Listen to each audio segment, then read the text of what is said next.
Hello and welcome to InfoWare. We have a new version of MapTrip. It's now version 4.10.1, and there are some small but important changes in it.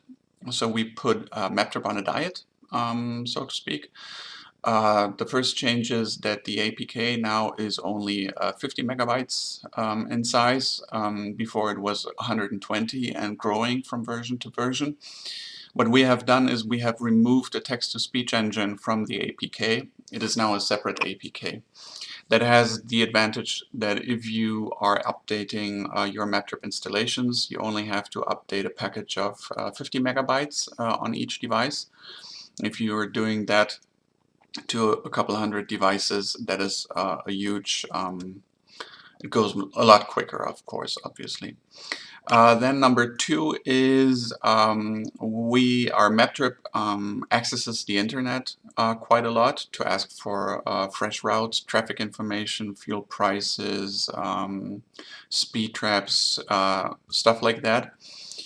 And today, when you stop your vehicle and it remains stationary for at least an hour, then MapTrip goes into a sleep mode and it stops any internet connection that it has been using.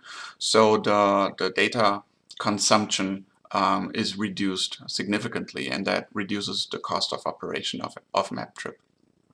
And then thirdly, there is a web search now, so you don't always have to enter an entire address. You can also enter a search string such as InfoWare Bonn, and it will find that, and you can use that as a destination.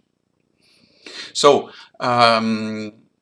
our customers have already received an email informing them of this change log here, and that specifies all the changes and the link to download and the installation guide and all of that.